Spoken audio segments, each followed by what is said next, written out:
Welcome back to the most ambitious AI remake I've done so far. As many of you know, Coca-Cola is proud of using generative AI to create their Christmas advert.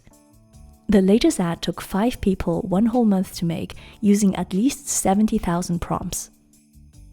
Now, I'm not going to show the actual clip in my video because I don't want to get busted for copyright, but you can easily look it up yourself on YouTube. I want to recreate the vertical ad, which involves analyzing every scene and creating my own storyboard. It starts with Santa's hand opening a Coke bottle, then a toy truck being placed into a fake village, which cuts to the full-sized Coca-Cola trucks driving through real towns. There are lots of cute squirrels watching them, and the entire convoy finishes in a snow-covered alpine village. When I first watched this ad, I have to say it felt like a decent piece of CGI animation.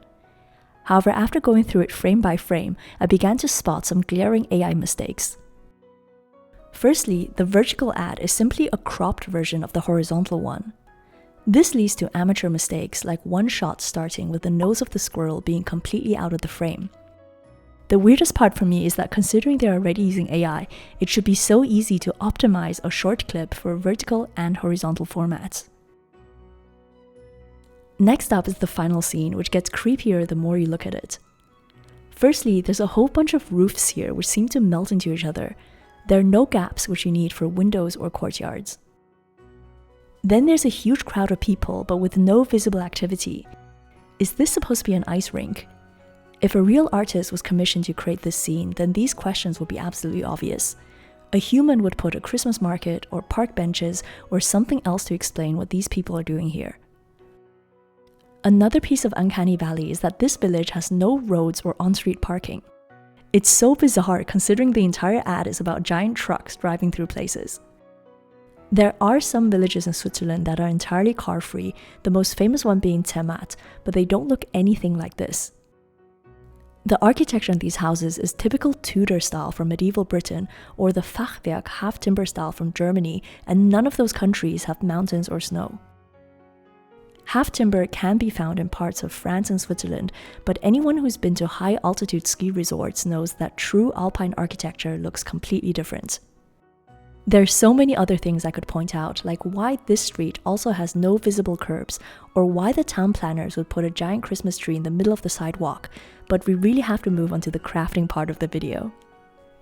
What I did was break down every scene and decide which materials I can make or source. I also wanted to keep my budget as low as possible, and my total spending was only around €100. I searched through loads of discount stores and also found a few specific things I needed on Amazon. Instead of a full Santa outfit, I'm simply going to make a sleeve. I found this hat from Primark, which I'm going to cut open and measure around my arm. Then I'm trimming the fabric and using a ladder stitch to join the edges together. This is a common technique used for making sock plushies, which lets you attach 2 pieces of fabric without any visible stitching. This fits perfectly, and I have my DIY Santa sleeve. To make the background, I'm going to use a pizza box. In the original Coke ad, it looks like a miniature landscape model inside a room with a fireplace. I'm flattening out the pizza box to create a long piece of card and then roughly trimming down the shape. Now I'm simply going to paint on the background. This has a very Bob Ross feel to it, and I love it. It reminds me of the Bob Ross Daiso clay slime that I made many years ago.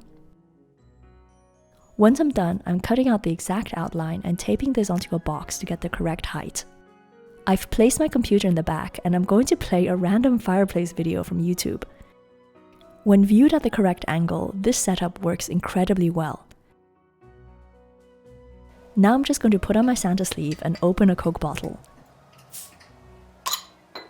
This first shot looks amazing, and it cost me 0 prompts. Next up is a scene where Santa places a toy truck onto the miniature landscape. This was tricky on the sole basis that it's surprisingly hard to find wooden delivery trucks. Most toy sets only have trains, cars, or utility vehicles, and it was genuinely impossible to find a truck. I have to improvise with this fire truck, which is the closest thing I could find. I'm painting over the details with red acrylic paint and then adding designs to make it look more like the one from the advert. This scene is perfect for replicating because the original version is also very simple and filmed, or rather AI generated, on a tabletop. I basically covered everything with black fabric and put up some wooden houses. Then I cut a piece of paper into a road shape. I'm painting this a bit darker to blend into the fabric and adding some white markings to create an optical illusion of perspective. Another thing I used a lot of in this video is fake snow. This is the classic type made from sodium polyacrylate, which is a super absorbent polymer similar to Orbeez.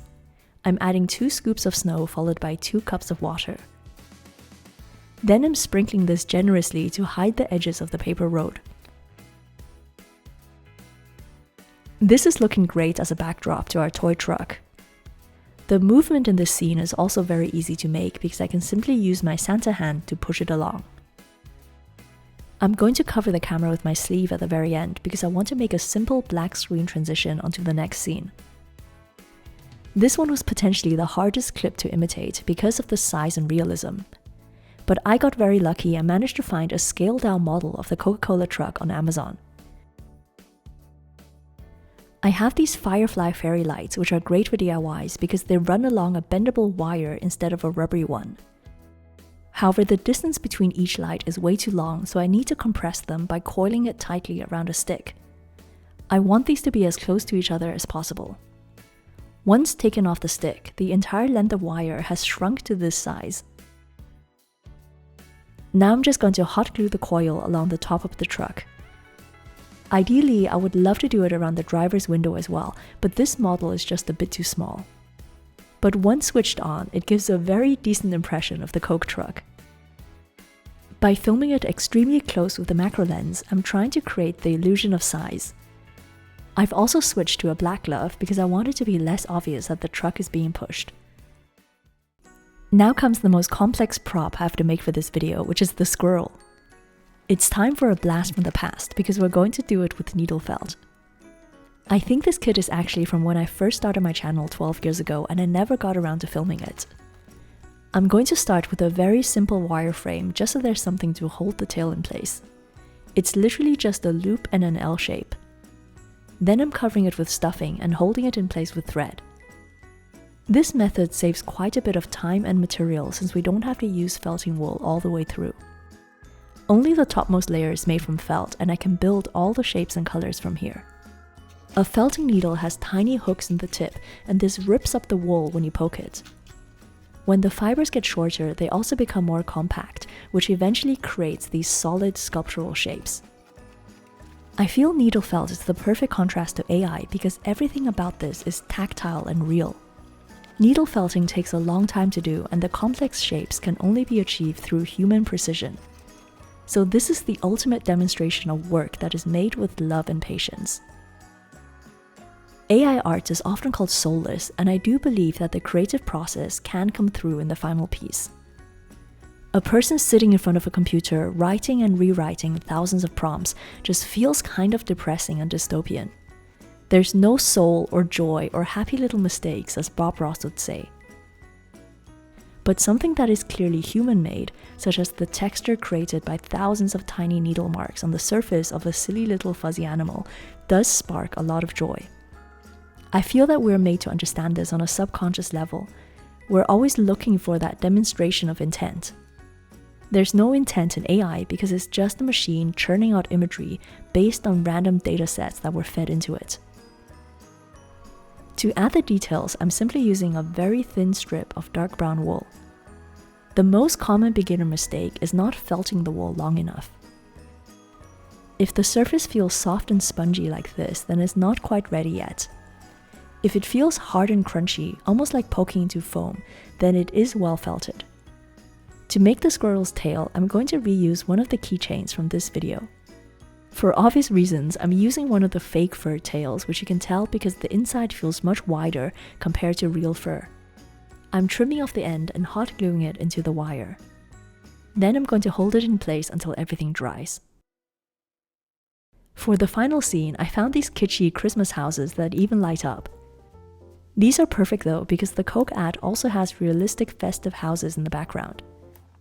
I created this scene with plenty of fake snow and trees. Then I'm just placing the squirrel a bit further in front and moving it about. To make it more lifelike, I tried placing some snow on his head and shaking it off. The next scene is the most challenging in terms of perspective. The squirrels are sitting on a ledge and watching the trucks go past below. I decided to set everything up on the floor so I can use the edge of this table as the building. I'm also playing around with lighting to create the illusion of foreground and background. Since the background is very out of focus, this makes it easier to hide the size discrepancy of the truck and the houses. At first, I tried pushing the truck with my hand, but this just didn't look good. The truck has to appear like it's driving to get the same feeling as the advert. So I solved this by attaching the remaining wire from the fairy light to the front of the truck and simply pulling it towards me using the battery pack. The final shot zooms into the squirrel sitting on a Christmas tree. I got this tiny tree for €6, but it works just fine since we're only going to see the top. I also found this pack of decorations that look almost identical to the star from the advert. First, I'm going to detach the hook so I can have the star facing up like this. Then I'm gluing the hook back onto the base and using this to attach it to the tree. This feels a bit flimsy, so I'm stabilizing it with a stick. As a finishing touch, I want to make a paper logo just like the one that appears at the end of the ad. I'm taking a screenshot, enlarging it, and using my phone as a light box to trace it onto paper. Then I'm cutting out each section with a craft knife. I love this 3D Coke logo that looks like it's curved around a bottle. The individual elements look quite skewed, but once arranged together, it's so striking. I'm covering everything with clear tape to create a flag. For the final scene, we're getting a bit of help from the cotton slime capybara. This setup looks so silly, but the most important part is only what we see on camera. I made a backdrop using black reversible sequin fabric. I noticed that if I move the lamps around, the sequins actually reflect light, which looks a bit like stars. The original shot has a very quick zoom, but there's something I can't replicate here, so I'm going to end it with the logo. Now that I've filmed every segment, I'm going to edit these together. I can't use copyrighted music in long-form YouTube videos, but please check out my shorts where I put the final version with correct audio. I love how this turned out, and it only took one person 1 week to make. To be fair, I find the AI version works fine because of how iconic the advert is. You can't really mess it up because it has the Christmas vibes, the lights, the trucks, and the song. But there is something very desolate about the idea of someone sitting in front of a screen, prompting an AI 10,000 times to make a piece of art. Any real artist knows that this is not how human creativity works. In their own behind-the-scenes video, Coca-Cola seemed proud that there was less post-production to do this year, but I don't see how anyone didn't question the fact why the roads don't have sidewalks and why a village in the Alps has medieval British architecture. I'm willing to suspend some disbelief and see the advert as metaphorical storytelling of a fictional location. However, I think it's more likely the result of having only 5 people work on a project instead of 50 people. Maybe none of the 5 have ever been to a real mountain village in Europe, and AI tricked them into believing that this is how it actually looks. Just like any piece of slop, it looks great at first glance because you don't have time to spot any mistakes. But it lacks the depth and attention to detail that a human would instinctively put in. And of course, if it was filmed on location, then all the details would be factually correct. If you made it this far and enjoyed the video, then please like or subscribe to continue supporting the channel. I'm Joanna, thank you so much for watching and have a very happy holiday.